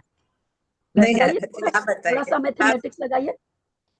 तनुवात वाले कितना है चौड़ा, ऊपर जाकर के लोक ऊपर जाके कितना चौड़ा है लास्ट में, जहां से वो सर्वार्थ सिद्धि का विमान जहाँ, वहां कितना है? 1 राजू है, ठीक है ना। तो 1 राजू है, वही 1 राजू ऊपर सीधी वो है तनुवात वलय है, और सीधे जो विराजमान है वो 1 राजू में नहीं विराजमान है। क्यों नहीं? कितने राजू में विराजमान है, कितने दूर में विराजमान है? 45 लाख योजन। 45 लाख योजन, क्योंकि 1 राजू क्या है? मध्य लोक है, तो मध्य लोक के जितना ऊपर का आकार है। तो वो सीधी शिला इसलिए बनाई गई कि सीधी शिला जितनी बड़ी है उसी के भीतर वो सिद्ध सारे, एक में अनेक राजे, एक में अनेक नो जो है। तो यहाँ ये कहना चाहते 45 लाख योजन से बाहर नहीं है, मात्र 1 राजू तो बहुत बड़ा 2.5 द्वीप है। 45 लाख योजन 2.5 द्वीप, और उसमें असंख्याता संख्यात द्वीप समुद्र है, बहुत बड़ा एक राजू। तो कहीं हम ये समझ लें कि भाई ऊपर तनु बातबले में जा रहे हैं, तनु बातबले मान लीजिए इतना बड़ा, और सीधी शिला इतनी सी है, तो सब जाके यहाँ यहाँ नहीं, ऐसा नहीं है। तो इसलिए सीधी शिला है कि भाई उतनी जितनी दूर की सीधी शिला 45 लाख योजन की, उतने में ही सीधे ऊपर जाएंगे। ऊपर बातबले तो एक राजू है, तनु बातबले की जो चौड़ाई है वो एक राजू है, लोक के ऊपर चौड़ाई एक राजू है। तो अगर सिद्ध शिला नहीं बनती तो किधर ही चले जाओ फिर तो सीधी शिला, इसीलिए मनुष्य लोग के जितनी बड़ी सीधी शिला बना के भाई सीधी जाएंगे, तो बस इसी सीधी शिला के ऊपर ही जाकर के ऊपर तनुवात वाले से सट के रह जाएंगे। दीदी फिर त्रस्त नाली क्या है? त्रस्त नाली क्या है? मतलब त्रस्त नाली कितनी चौड़ी है? जैसे ये भी एक राजू चौड़ी है त्रस्त नाली है, एक राजू चौड़ी है, 13 राजू से कुछ कम लंबी है, 7 राजू गहरी है। अच्छा, मतलब ये पूरे असंख्यात द्वीप समुद्र जो आ रहे हैं वो सारे उसके अंदर ही आ रहे हैं, त्रस्त नाली के अंदर ही आ रहे हैं। हाँ हाँ, मतलब लास्ट वो जो महामत्स्य वाला वो पूरा हाँ पूरा हाँ, सर्कल तो वहां पर त्रस्त, मोहम्मद से त्रसी तो है। हाँ त्रस्त है, इसीलिए वही हाँ, त्रस्त मैं है ना, पूरा हाँ एक राजू है उसका। हाँ हाँ हाँ कार ऊपर का बात, ऊपर लोक एक राजू प्रमाण है, नीचे मध्य अपना चित्रा पृथ्वी, और ऊपर तनु बातबलय। ये कह रहे हैं मोटाई देख, वो 1550 जो बता रहे हैं वो मोटाई बता रहे हैं कि मोटा कितना है। जो अभी हम लोग पढ़े ना 1500, वो तो मोटाई बताए हैं, ऊपर भी लोग एक राजू है। तो अगर सीधी शिला बोल करके कुछ नहीं हो तो वो तो कहीं भी जा सकते हैं फिर से। और क्राइटेरिया छोटी हो गई। फिर भी 2.5 द्वीप से जा रहे हैं तो कह देते भाई ऊपर 2.5 द्वीप जितना जा रहे हैं। अरे भाई तो 2.5 द्वीप हम कहाँ निकाले एक राजू में? एक राजू तो बहुत बड़ा है। अब वो 2.5 द्वीप हम ऐसे करें कि यहाँ से करें कि यहाँ से करें, देखिए कितनी समस्या आ जाती। हो तो जाता वरना भाई मध्य लोक से जा रहे हैं ऊपर केवल उतने दूर, लेकिन कितनी समस्या आ जाती। इसलिए सीधी शिला है, सिद्ध शिला जहां तक है चौड़ाई में उतनी ऊपर में जाके सारे सिद्ध विराजमान है। तो वो सिद्ध शिला ऐसा नहीं कि सिद्ध परमेष्ठी नहीं है तो वो बेकार है, ऐसा नहीं। मैं अपने ये तर्कना हम अपने मन से दे रहे हैं, कहीं ऐसा ना तो लिखा हुआ न किसी का सुना है। आप लोग को पढ़ाते पढ़ाते दिमाग में आया कि फिर सिद्ध शिला को क्यों बनाया गया भाई, ये अनादि निधन कर करके कितनी चीज याद रखें, सिद्ध शिला याद रखें, सिमंतक विल याद रखें। हाँ 45 लाख वजन का वो है, 45 लाख क्यों याद करें एक चीज और ज्यादा। मतलब एक राजू में है पूरा वो, और उसके अंदर 45 लाख योजन की सिद्ध शिला वो। तो दीदी ये सिद्ध शिला नाम की कोई चीज नहीं है, शिला नहीं है, खाली एक नहीं है ना, आकार नहीं नहीं है। तो 8 आकार भी योजन 8 पृथ्वी है। अरे उसको रोकने के लिए अच्छा बात बले लगे हुए हैं। ये तो त्रस्त नाली के ऊपर हो गया ना। हाँ भाभी, नहीं नहीं त्रस्त नाली तो ऊपर नहीं, तक त्रस्त है। नाली के ऊपर होता है ना शिला तो। हाँ त्रस्त नाली के बीच में होगा ना दीदी। नहीं नहीं 45 लाख 5 योजन उत्तर तो सरवार सिद्धि विमान है, सरवार सिद्धि विमान तक ये आपको जीव सरवार सिद्धि विमान के बाद 12 योजन का यो है। तो त्रस्त नाली ऊपर तक मानी जाती है, क्योंकि वहां पर भी जाकर के जीव जन्म लेते हैं। जब अपने लोग स्पर्शन पढ़े थे, याद होगा तो थोड़ा सा काल पर उसमें स्पर्शन पर रूपना में पढ़े थे, तब नीचे 14 राजू में रहेगी ना, 14 राजू में कम क्यों हो गया? तो एक तो निगोध है नीचे एक राजू का, तो 13 राजू वैसे हो गया। और साथ में नरक के 1/3 में जीव है, 2/3 में जीव नहीं है, त्रस्त जीव नहीं है, निगोधिया तो सब जगह। तो इसलिए कहा गया 13 राजू से कुछ कम त्रस्त नाली है। लोक नाड़ी 14 राजू की, त्रस्त नाली 13 राजू में कुछ कम का है, हिसाब है वहां पर 1/3 करके निकाला हुआ है। लेकिन त्रस्त नाड़ी से तो सिद्ध शिला तो बहुत छोटी हो गई ना। अब त्रस्त नाड़ी की चौड़ाई तो बहुत ज्यादा है, फिर इस हिसाब से 1 लाख योजन है तो। हाँ है ना, 1 लाख योजन थोड़ी है, एक राजू है। एक राजू हाँ एक राजू है। तो इसलिए कम है कि मोक्ष कौन जाते हैं? मनुष्य जाते हैं, और मनुष्य 2.5 द्वीप में पाए जाते हैं। हाँ स्वर्गों का विमान है ना पूरा, एक राजू का है ऊपर, जहां जहां जहां 5 राजू वहां 5 राजू ऐसे करके है। पर त्रस्त नाली एक राजू की इसलिए बताई गई कि त्रस्त जीव पाए जा रहे हैं, लेकिन मनुष्य मोक्ष जाते हैं तो मनुष्य जो पाया जा रहा है वो 2.5 दीप में पाया जा रहा है, इसलिए सीधी शिला 2.5 दीप के बराबर है, 45 लाख योजन के बराबर है।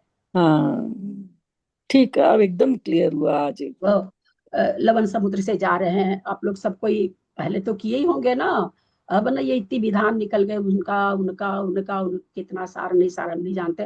पहले तो संत लाल जी का विधान आप लोग सबको ही किए हुए होंगे ना, उसमें कितना बढ़िया है कि 6 काल से मोक्ष जाते हैं, लवन समुद्र से भी मोक्ष जाते हैं। शुरू शुरू विधान में बैठे थे, सिद्ध चक्र विधान का पता नहीं हम लोग के कलकत्ते की उसमें हुआ था या कहीं, मेरे को पूरा याद नहीं, आता जाता कुछ नहीं था उस समय।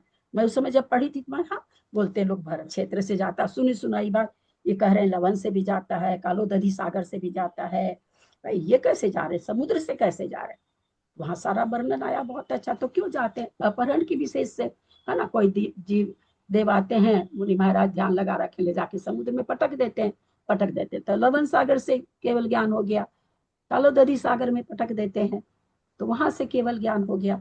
लिखा हुआ था आकाश से भी मुक्त होते हैं, आकाश में कैसे कोई स्थिरेगा, अब आकाश में छोड़ा कोई देव, केवल ज्ञान हुआ, ऊपर की ऊपर, नीचे आए नहीं, ऊपर की ऊपर चले गए। तो उसमें आया है, आप लोग को ध्यान है कि नहीं, जहाँ शुरू हो रहा विधान में, शुरू में ही सिद्धों की जो भक्ति करी जा रही है, शुरू में ही आया ये संत लाल जी की किताब। ये लोक नाड़ी और त्रस्त नाड़ी को अलग अलग कैसे, हम नहीं समझी मैं। लोक नाड़ी तो पूरे लोक की हो गई ना, नीचे निगोदिया से लेकर के ऊपर तक, भाई लोक नाड़ी इसलिए लोक, उसके बाहर लोक नहीं है ना, उसके बाद हाँ, तो इसलिए उसको लोक नाड़ी कहा। और त्रस नाड़ी जहां तक त्रस जीव पाए जाते हैं, तो नीचे का एक राजू में केवल निगोदिया जीव है, तो वो एक राजू कम हो गया। उसके ऊपर जो 7वां नरक है, 7वें नरक में 1/3 में नारकी है, नीचे के 2/3 में नहीं है, तो वो भी हो गया त्रस जीव से रहित। तो इसलिए कहा जाता है कि त्रस नाली कितनी बड़ी है, 13 राजू से कुछ कम, लोक नाली कितनी है, तो 14 राजू। दीदी सर्वार्थ सिद्धि भी बात वाले में आता है ना? हाँ, नीचे वाले बात वाले में, सिद्ध शिला के नीचे जो बात वाले हैं उसमें आता है, सिद्ध शिला के ऊपर वाले में नहीं। दीदी इसमें ये आत्मा का आकार चरम शरीर से कुछ न्यून, ऐसा क्यों बताया सिद्धों का? तो ये अब हाइट आप लोग भी नपवाते ही होंगे जाके डॉक्टर उक्टर के, हाँ तो आजकल ये सब नया नया सिस्टम चल गया, हाइट नापते हैं ना ऐसे, हम बाल की भी हाइट आ गई ना, अब उनके बाल नहीं है, नाक में छिद्र वगैरह नहीं है, आंख में कान की पोली जगह नहीं है, कान है ही नहीं ना, उस आकार में कान नाक तो है ही नहीं ना, तो ऐसा कहा गया कि इसलिए उनकी कुछ न्यून हो जाती है हाइट, सबसे पहले तीसरी की न्यून हो जाती है। और छोड़िए ना, आप अगर ध्यान देंगे, आप खुद को ही देख लीजिएगा, अगर 90-80 बरस तक आप 100 बरस तक रहे, अभी की हाइट नाप के रखो, आपको हाइट आधा इंच कम मिलेगी। अच्छा, हाइट कम होती है, इंसान की हाइट बढ़ती नहीं है, कम होती है। खैर उनकी तो सिद्ध भगवान के लिए तो हमारी वाली जो हाइट कम हो रही वो वर्णन नहीं है, वहां पर दिया हुआ कि बाल वगैरह नहीं है, आंख नाक के कान नाक के पोल जो स्थान हमारे ये सब खत्म हो गए वहां पर, तो इसलिए उनकी हाइट थोड़ी सी कुछ कम, कुछ न्यून लिखा हुआ है, सभी जगह ऐसे ही लिखा हुआ है। और इसका हेतु वही बताया जाता है कि बाल वगैरह नहीं रहने से, नाक कान का जो खाली स्थान अपने यहाँ है, हम लोग को है, वो नहीं रहने से हाइट थोड़ी कम हो जाती है। एक सिद्ध जीव से अवगाहित क्षेत्र के भीतर जघन्य उत्कृष्ट और मध्यम अवगाहना से सहित अनंत सिद्ध जीव होते हैं। ये 525 के जो बाहुबली जी बैठे हैं, 525 धन से ज्यादा अवगाहना तो किसी की होती ही नहीं है। अब उनमें तो सारे तरह 7 हाथ से कम वाले की भी, को भी शायद 3.5 हाथ से जिसको कहते हैं, उससे भी कम वाले को शायद मोक्ष नहीं होता है। तो वो सारे जितने हैं सब, अगर जहां पर वो बैठे हैं वहां से, उस स्थान से अगर मोक्ष जाते हैं तो सीधे ही जाते हैं। अभी उन्होंने कहा तीर से, बाण से निकले हुए तीर के समान, तो सीधे वो बाहुबली जी की सिद्ध, जो सिद्ध का आकार है उसमें सब जाकर के समाहित होते जा रहे हैं।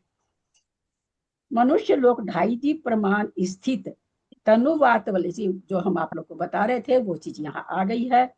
मध्य लोक 2.5 दीप प्रमाण स्थित तनुवात वलय के उपरिम भाग में सर्व सिद्धों के मस्तक सदृश होते हैं।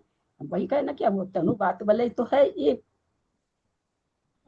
एक राजू का, पर क्या कह रहे हैं, 2.5 दीप के जितने ही उतने में ही जाके सारे सिद्ध तनुवात वाले से सट, यानी ऊपर तो सबके शीश एक जैसे हैं, नीचे से सब हम कभी कभी सोचते हैं लटके लटके कैसे लगते होंगे, है ना, लटके लटके ना, यहाँ से सब सटे हुए हैं, हाँ कोई यहाँ तक है, कोई यहाँ तक है, कोई यहाँ तक है।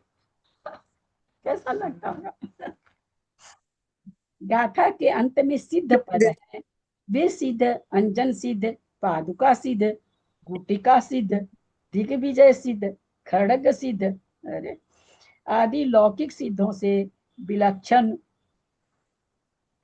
तथा सम्यक्त आदि अष्ट गुणों से अंतर्मूर्त निर्नमी निर्गोत्र निर्नाम निर्गोत्र अमूर्त आदि अनंत गुण लक्षण वाले होते हैं। तो नाम और गोत्र और मूर्ति से तो रहित ही हैं। वे सिद्ध अंजन रहित, कालमा रहित है, ये कोई बात ही नहीं। पादुका सिद्ध, कोई ऐसा नहीं है कि उनकी कोई चरण पादुका बनी हुई है, क्योंकि गुटिका सिद्ध, गुटिका से यहाँ नीचे कुछ है क्या, 8 7 85 का की गाथा 93, सारे ग्रंथ हटा देती हूँ ना, देखते अभी उसमें 8 नंबर दिया ना, 8 नंबर लिख रखा, आप लोग के पास होगी 85 का गाथा 93। हमको भी याद आ रहा कि उसमें आया था दिग्विजय सिद्ध, दिशाओं का विजय कर करके जो सिद्ध बनते हैं, खड़ग सिद्ध, खड़ग मतलब तलवार होती है, जो भी यहाँ पर उसी हिसाब से होना चाहिए, जैसे अपने तत्पर सूत्र में भी आया ना कि सिद्ध होने के 10 वहां दिए है ना, 10वें अध्याय का आखिरी सूत्र है ना सर।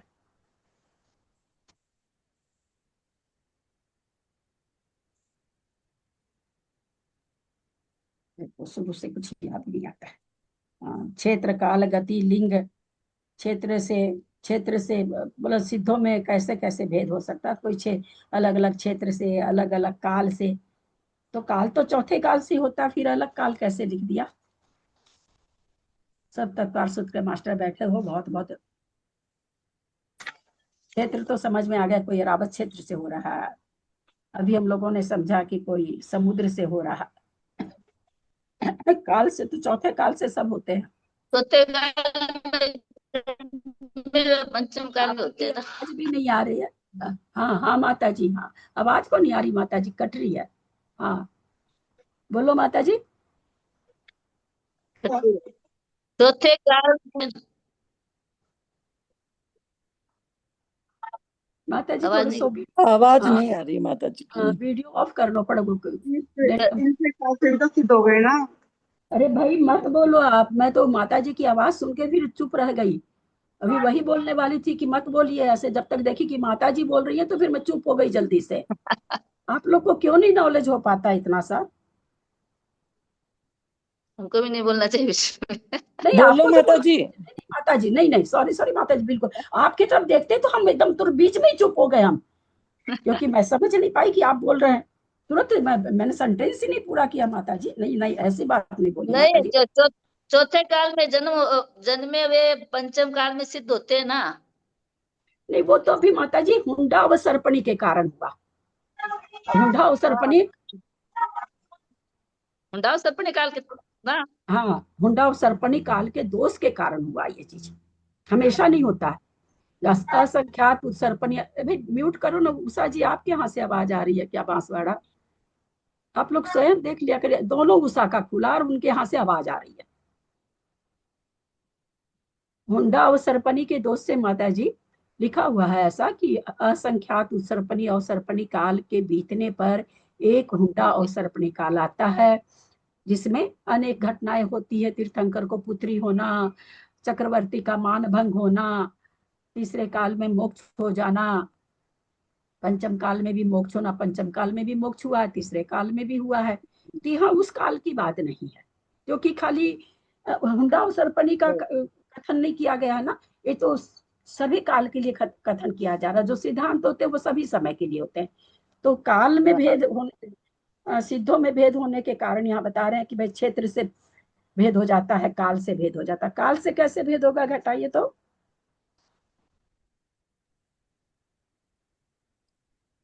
हाँ बोलिए मंजू जी पाटनी।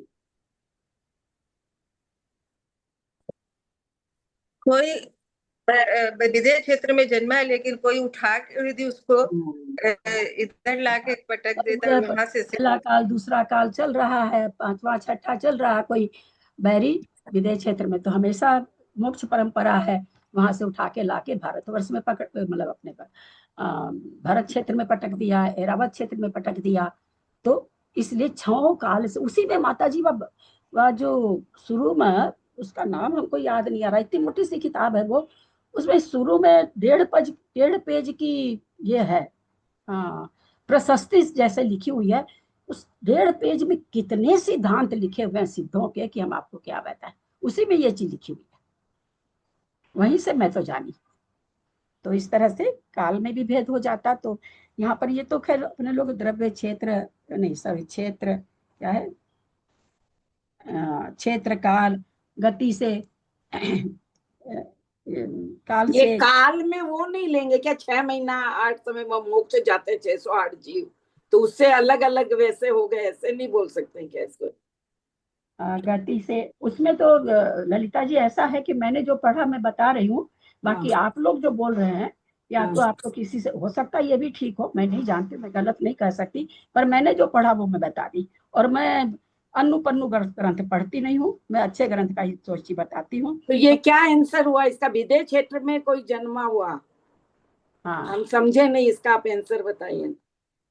विदेश क्षेत्र में चौथा काल चल रहा है ना, वहां से मोक्ष जा सकते हैं, बाकी काल से जाते ही नहीं है, लेकिन वहां कोई बैरी गया, वहां से उठा के लाके अभी भरत क्षेत्र में पटक दे तो 5वें काल से मोक्ष हो गया। छठा काल जब यहाँ चलता रहेगा, लाके यहाँ पटक दे तो वो अंतःकृत केवली है, वो तुरंत केवल ज्ञान हुआ, मोक्ष हो गया उनको।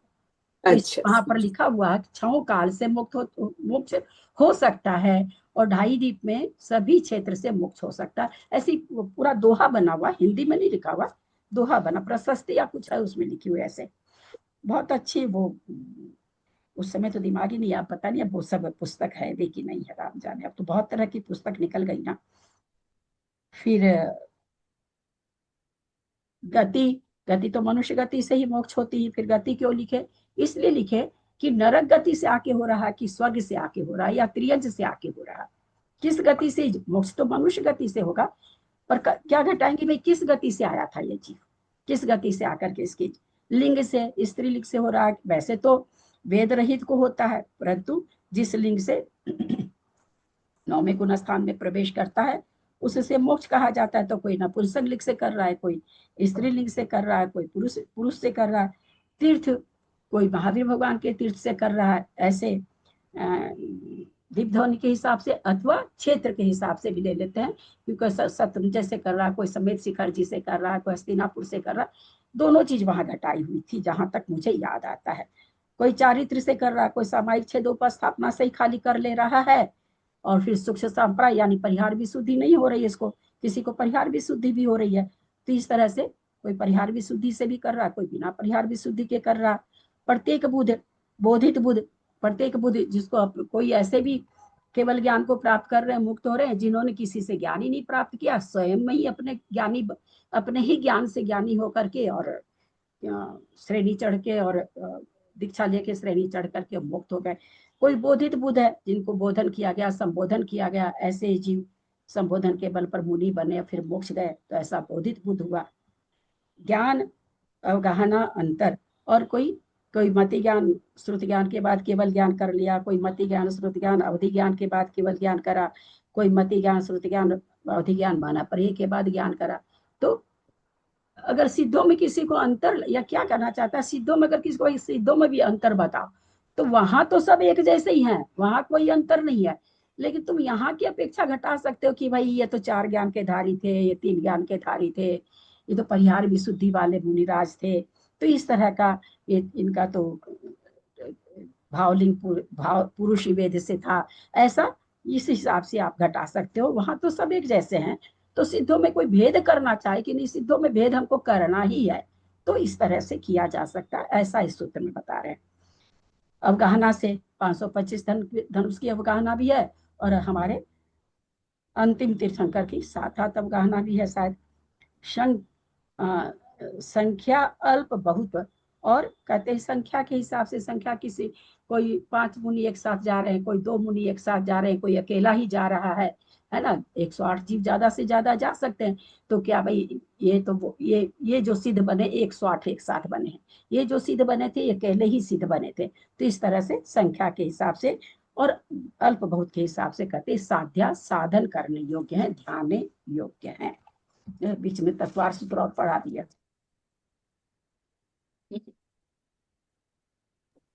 चलिए, प्रत्येक बुद्ध माने अपने आप ही शिक्षा ग्रहण अपने आप ज्ञान बना। हाँ, अपने, वो भी पूर्व जन्म में तो किया ही है किसी से ज्ञान। देशना लब्धि के बिना तो सम्यक दर्शन ही नहीं होता। उसकी देशना लब्धि इस भाव नहीं होके पहले के भाव में हो रखी है। जैसे आपने अपने आप ही पढ़ लिया सब कुछ। हमारा क्या निहाल होना है।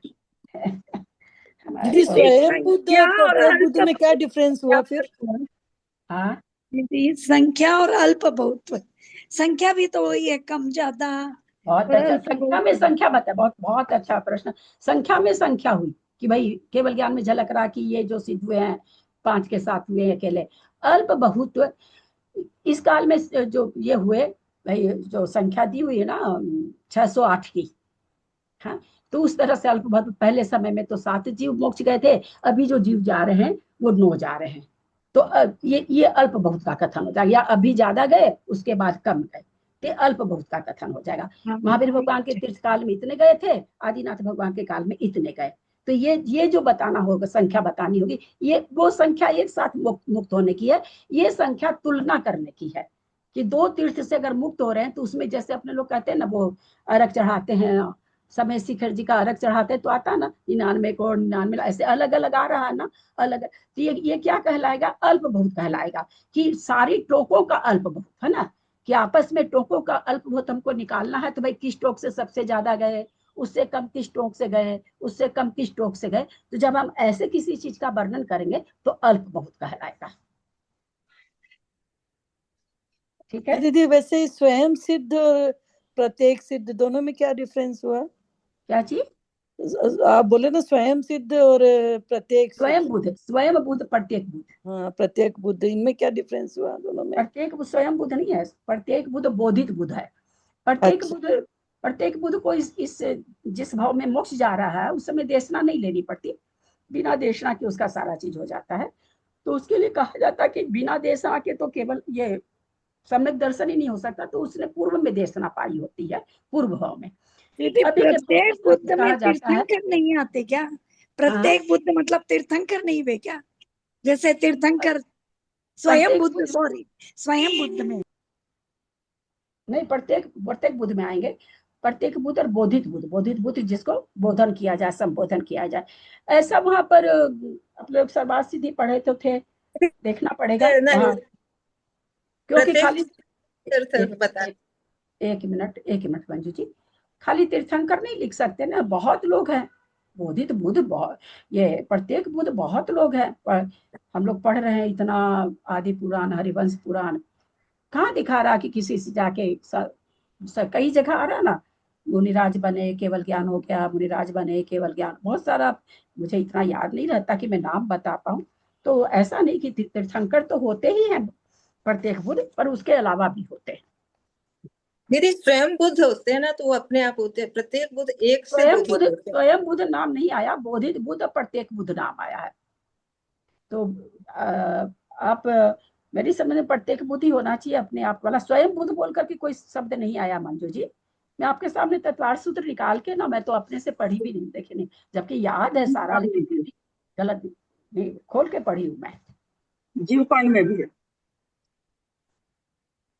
मेरी समझ में जहां तक मुझे लगता है बोधित बुद्ध मतलब होना चाहिए जिसको बोधन दे, हो सकता है उल्टा भी हो सकता है।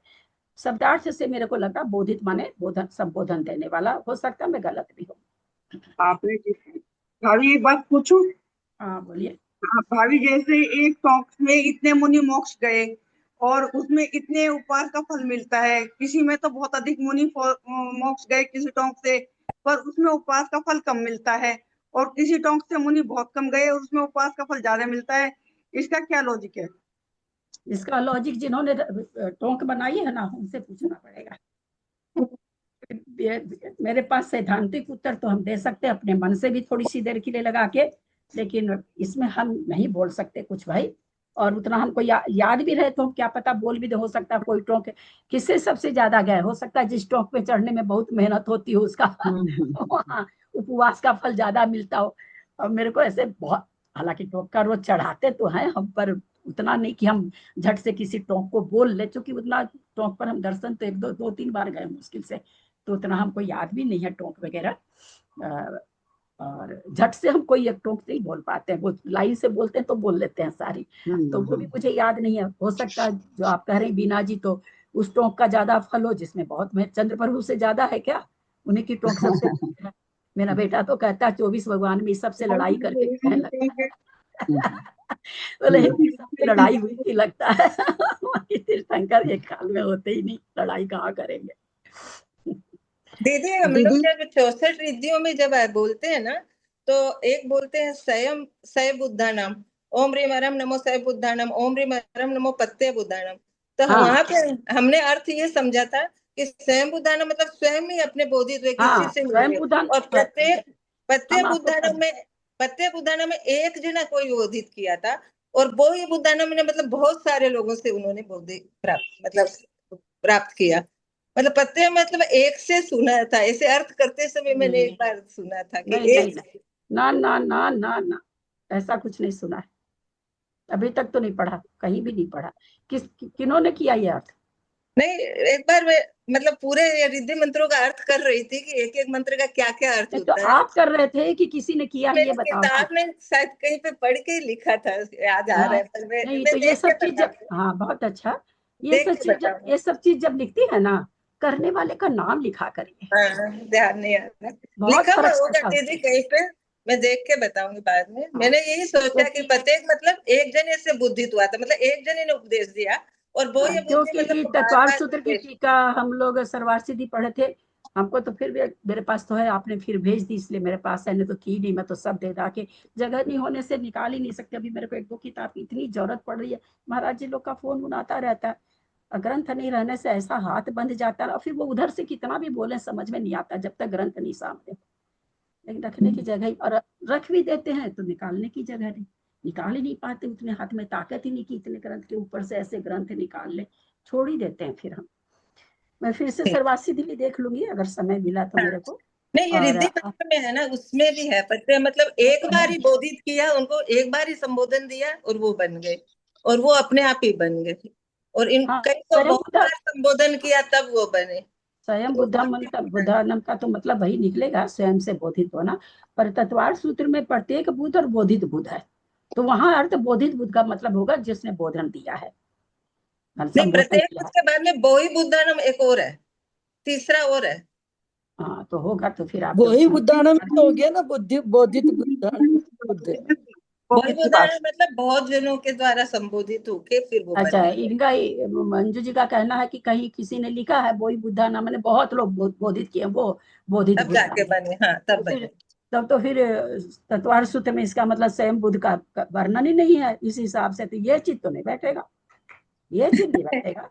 उमा स्वामी जी का ये है, इसको गलत, इसीलिए मैं पूछी कि कहीं मैं गलत तो नहीं समझ रही हूँ। नहीं, आप तो कहाँ से लिखे मुझे पर उमा स्वामी के तत्वार सूत्र की काट करके किसी को मान ले, वो तो संभव नहीं है। और इसमें ऐसा कुछ नहीं लिखा हुआ इसमें कि भाई एक आपके हिसाब से फिर वो तो कट ही गया। वो ये बुद्धा नाम अगर आप ले लेंगे तो वो जो लिख रहे हैं प्रत्येक बुद्ध और बोधित बुद्ध, तो स्वयं से बोध होने वाले खत्म ही हो गया इनके हिसाब से। नहीं, वो तो है ही दीदी, स्वयं बुद्धानम मतलब वो कई लोग कई सिद्ध कैसे बने कि अपने आप ही बोधित हुए और दीक्षा ले ली। कई लोग बने कि एक बार किसी ने बोल दिया तो वो समझ गए, मैं आपकी बात समझ गई मंजू जी। वही जो आपने अर्थ लगाया ना, उस अर्थ से फिर तत्वार सूत्र के सूत्र से ये अर्थ नहीं निकल रहा है स्वयं बुद्ध वाला, वही तो हम आपको समझाना चाह रहे हैं। प्रत्येक बुद्ध और बोधित बुद्ध को आप कह रहे हैं कि यहाँ पे लिखा हुआ बहुत सारे लोग संबोधन दिए तब हुआ, तो इसके मतलब कि तत्वार सूत्र में जो अपने आप बोधित हो रहे हैं उनका वर्णन ही नहीं है, जो कि कदाचित कभी भी नहीं हो सकता। कि सबसे पहले तो तीर्थंकर अपने आप बोधित हो रहे हैं और किसी की छोड़िए, तो वो तो नहीं हो सकता। फिर वो देखिए आप किसका है क्या है, हम भी अगर दीदी सरवार सिद्धि में तो लिखा है कि अपने निमित्त से, अपनी शक्ति रूप निमित्त से होने वाले ज्ञान के भेद से। नहीं नहीं, आप क्या पढ़ रहे हो? पढ़ो बोधित भूत, एक प्रत्येक बुध का अर्थ पढ़ो। आवाज आ रही है सरला जी? नेट कमजोर है दीदी उनका, सरला दीदी का नेट कमजोर है। आप भाई सब कोई क्यों बोलने लग जाते हैं? ये तो मेरे को भी मालूम है ना कि हम उनका फोटो बंद करवा दें। अब मेरे को भी नॉलेज, इतना तो नॉलेज शायद मेरे को है कि नेट कमजोर है, शायद है इतना सा नॉलेज मेरे पास। 4 आदमी एक साथ बोल रहे, अन्यथा जब उनकी मेरी चर्चा हो रही, 4 लोग क्यों बोलते हो आप लोग भाई? सरला जी उतना सा केवल पढ़ के बताइए, प्रत्येक बुध और बोधित बुध का। आवाज आ रही कि नहीं? कि आवाज भी नहीं आ रही? इतनी देर में तो मैं ही निकाल लेती, क्योंकि सरवार सीधी पास में है मेरे रखे हुए। महाराज जी का फोन आता है ना, तो वो तो मेरे पास भी है। मेरे पास सामने ही है। अपनी शक्ति रूप निमित्त से होने वाले ज्ञान के भेद से प्रत्येक बुद्ध होते हैं, और प्रोपदेश रूप निमित्त से होने वाले ज्ञान के भेद से बोधित बुद्ध होते हैं। वही तो जो मैंने बताया, वही तो है कि वही प्रत्येक चीज है, ज्ञान की शक्ति से, वही चीज तो है जो मैंने कहा। हाँ वही चीज है। भाई मैं तो उसको तो ऐसे निकाल दे, जिन्होंने लिखा है तो वो बहुत गलत लिख दिए। उनके हिसाब से तो अब कोई रहा ही नहीं। स्वयं बुद्ध का अर्थ उन्होंने बताया, लेकिन चतुर्थ सूत्र में तो 2 ही है, प्रत्येक बुद्ध और बोधित बुद्ध। तो उनके हिसाब से प्रत्येक बुद्ध कह दिया कि एक आदमी बोधा हो, और बोधित बुद्ध में कह दिया उन्होंने बहुत सारा बोधा। कितना गलत कर देते हैं लोग, बाप रे बाप। तो दीदी उसमें ना 2 लिखा हुआ है, इसलिए मेरे को ये लगा कि दोनों में अंतर क्या है। सत्वार सूत्र में तो खाली एक प्रत्येक बुद्धि लिखा हुआ है, देखा है, प्रत्येक बुद्ध बोधित।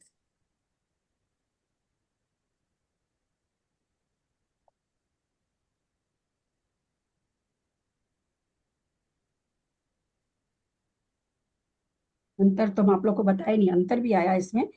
कोई 1 समय के अंतर से हो रहे हैं, कोई 8 समय के अंतर से हो रहे हैं, कोई 4 महीना के अंतर से हो रहे हैं, तो ये अंतर भी आया उसमें।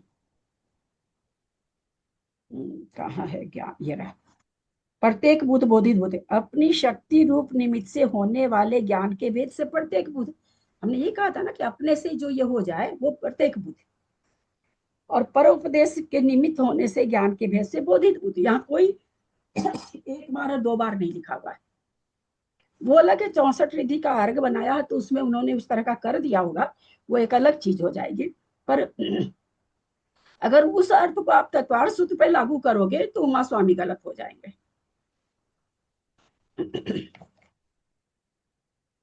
और उमा स्वामी को गलत किया नहीं जा सकता, जिसके ऊपर 100 टीका लिखी गई हो।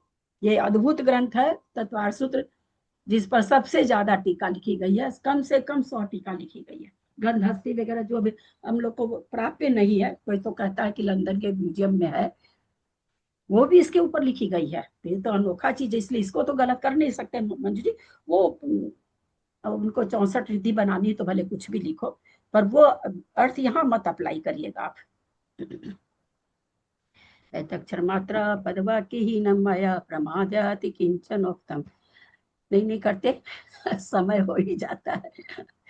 जयपुर मंजी जी रोज मेरे को मैसेज डाल रही है, दीदी समय पे खत्म करिए, समय पे खत्म दीदी करिए। प्रणाम करती हूँ दीदी।